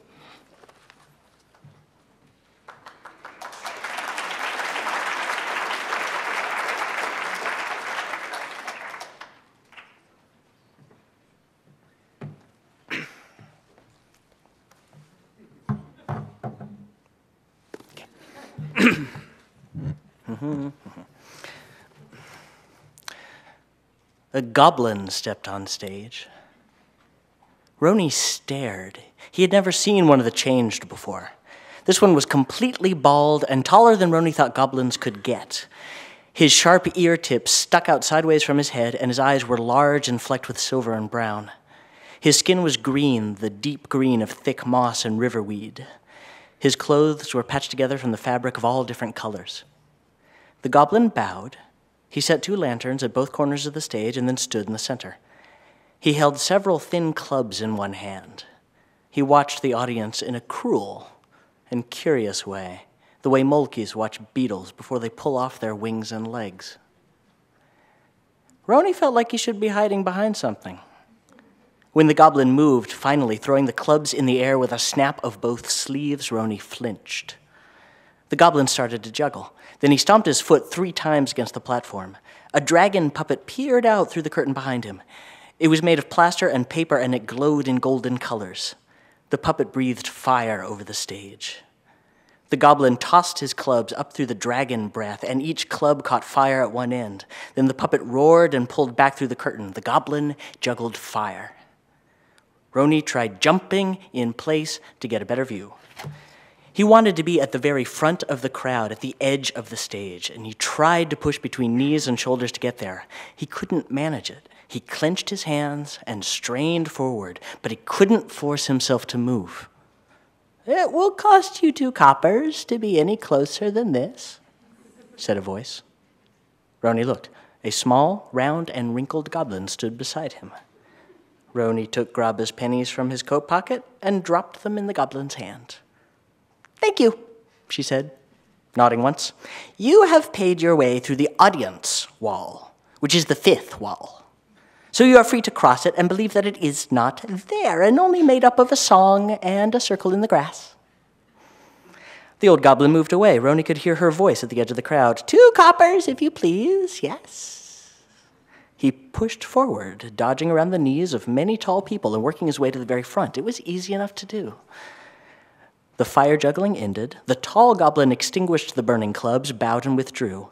A smaller goblin with a trim gray beard and a huge black hat stepped on stage. His face was wide and round, and as he walked, his chin went first in front of him. He leaned on a polished cane which clacked against the floorboards. He was small, shorter than Roni, but he moved like he knew himself superior to everyone else. "Ladies and gentlemen," he said, "you have no doubt heard that our profession has been prohibited by his lordship the mayor." Some booed, others cheered. "We're only here to see you arrested," someone shouted from the back of the crowd. The old goblin smiled, a polite smile. "I am loath to disappoint my audience, sir, but I believe that I myself and my companions here are not so inconvenienced by this law. The citizens of this fair city are prohibited from pretending to be other than they are. We, however, are not citizens. We are not legally considered to be persons. This saddens me because I lived in this city long before any of you were born. But I will have to quibble with that particular injustice another time. You have come here for a play. We will give you a play. We are already changed. The additional change of a mask and a costume will not do you any harm, and it will not break the law." Everyone cheered this time, those who wanted to see the show, and those who wanted to see goblin actors dragged off by the guard, who didn't believe that any sort of legal loopholes or flummery would prevent this from happening. "We will first offer a brief tale to delight the children among you," the goblin said. He took off his hat and then pulled out the mask of a giant. The mask had a protruding, furrowed forehead and rows of thick, square teeth. Roni was surprised that the giant mask had fit inside the goblin's hat, though it was a very large hat. The old goblin closed his eyes. Everyone was quiet in that moment and respectful of that silence, whether or not they wanted to be. He put on the mask and shifted his stance to tower above them all, even though he wasn't very tall. "I'm a giant," he said in a giant's voice, and it was true because he said that it was true. Thank you.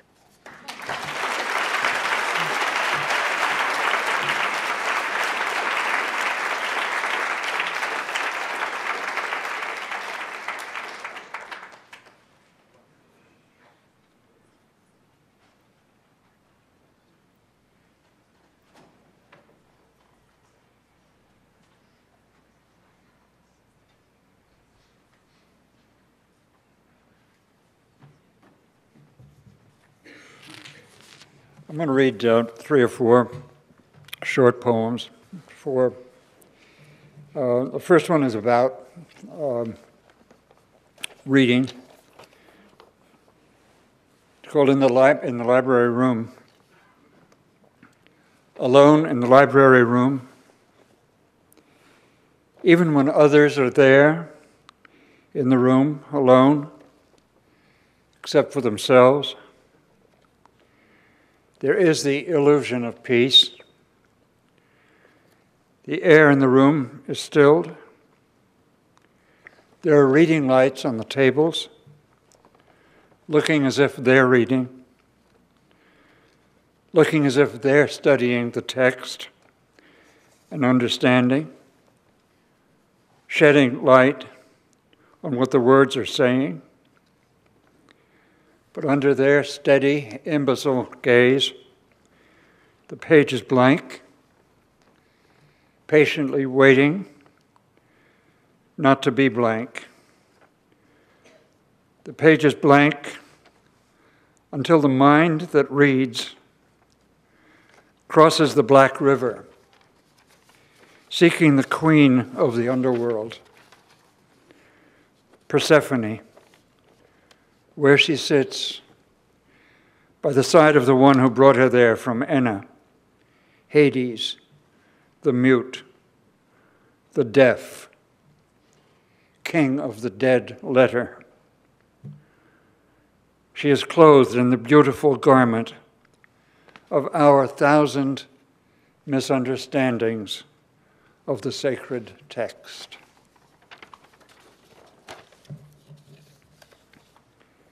And the second is a poem that's also sort of about writing, called The Birds. They're like the birds that gather in Virgil's lines, in the park at evening, sitting among the branches, not knowing who it is they're sitting among, and trying out their little songs of who they think they are and who their mother was. And the evening sky that seemed to be a sheltering presence above them that seemed to be a sheltering presence above them guaranteed by a poem. Shifts above their, I'm sorry, I've got to read that sentence again, I'm sorry.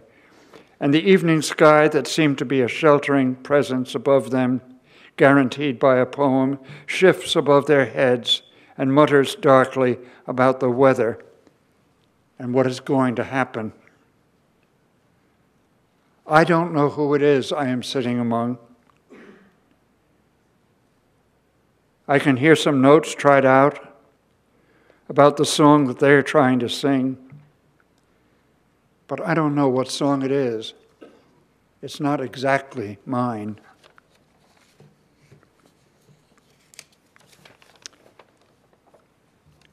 And this is a poem called Scrim.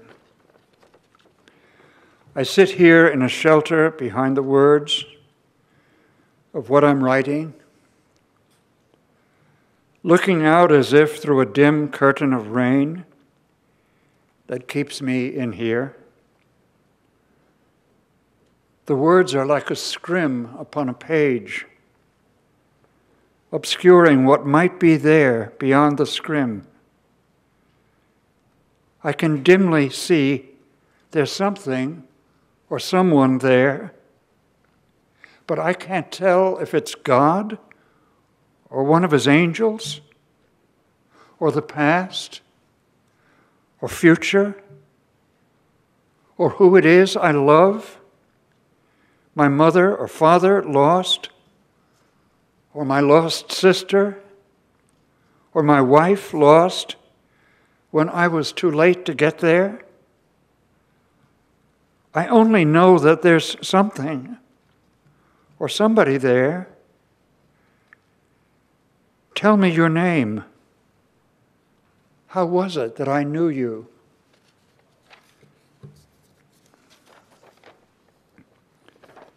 And the other is called Ancestral Lines. It's as when following the other's lines, which are the tracks of somebody gone before, leaving me mischievous clues, telling me who they were and who it was they weren't, and who it is I am because of them, or just for the moment, reading them, I am, although the next moment I'm back in myself and lost. My father at the piano saying to me, listen to this. He called the piece Warum. And the nearest my father could come to saying what he made of that was lamely to say, he didn't, Schumann didn't, my father didn't know why. What's in a dog's heart, I once asked in a poem. And Christopher Ricks, when he read it, said, search me. He wasn't just being funny, of course, he was right. You can't tell anything much about who you are by exercising on the romantic bars. What are the wild waves saying? I don't know. And Shelley didn't know, and knew he didn't. In his great poem, Ode to the West Wind, he said that the leaves of his pages were blowing away, dead leaves, like ghosts from an enchanter fleeing. Thanks.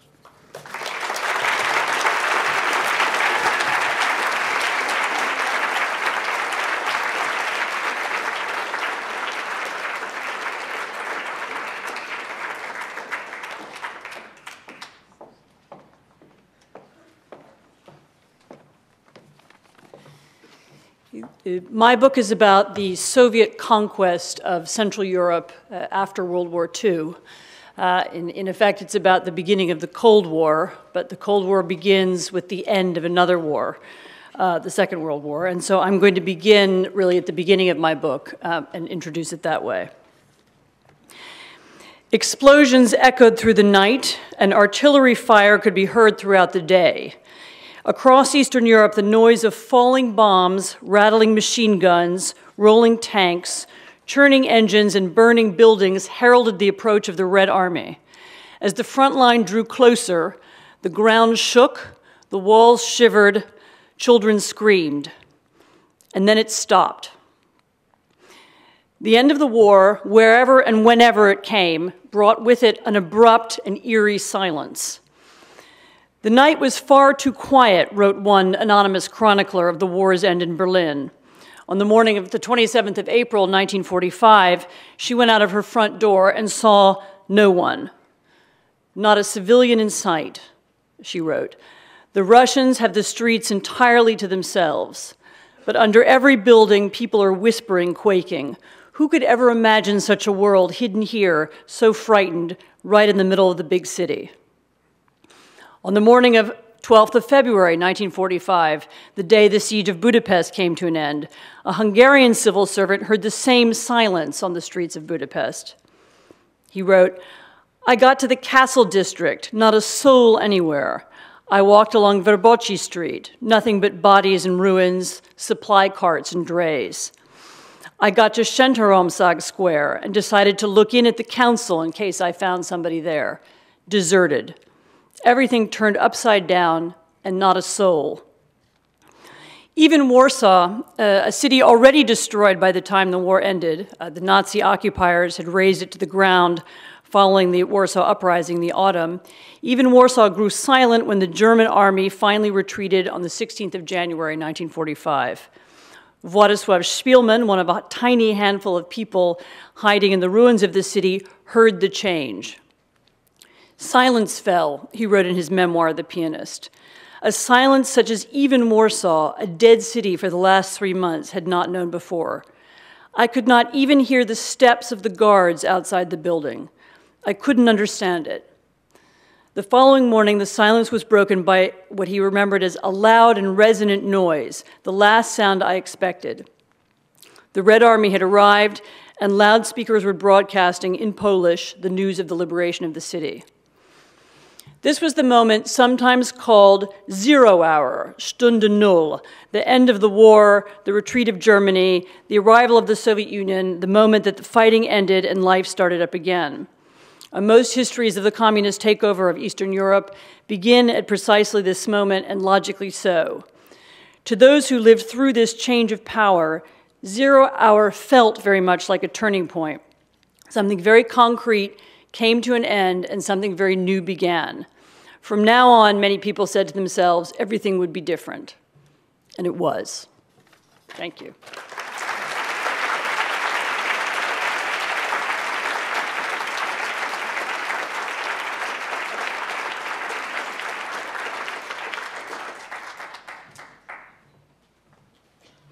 This is it, right? The end? You guys have been awesome. I was gonna bring the bonobo back, right? No, that shit was amazing. So yeah, man. I love these young people, man.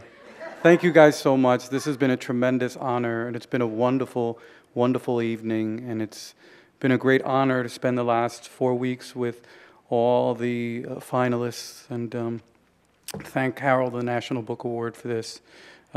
Nothing you need to know. Kid is going to rant on about how much he loves the Dominican Republic, yeah? Let me confess, I love Santo Domingo. I love coming home to the guys in blazers trying to push little cups of Brugal into my hands. I love the plane landing, everybody clapping when the wheels kiss the runway.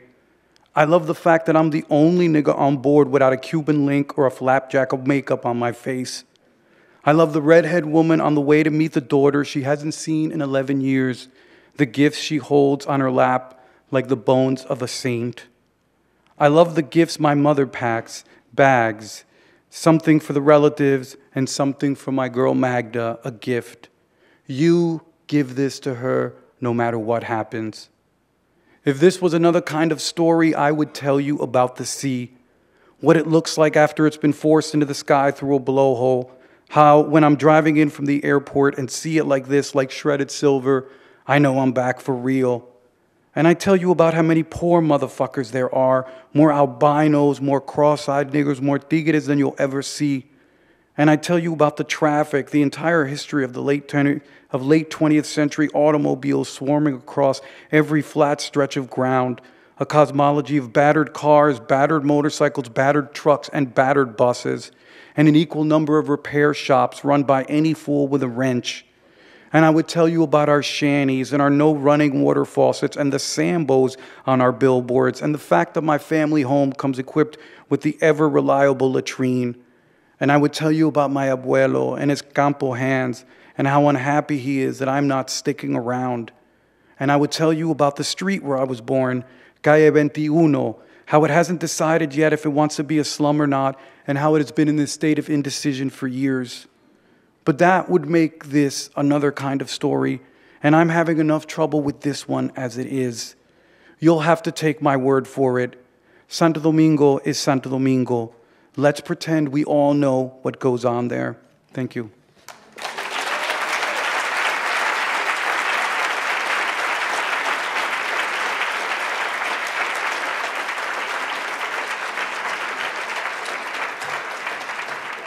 All right, why don't we extend that applause for all of our finalists tonight?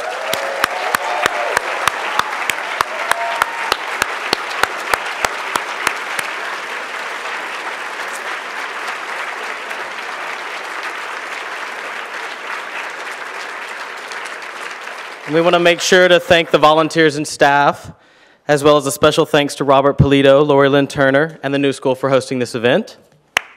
A little clap. And thank you all for coming. Have a wonderful night.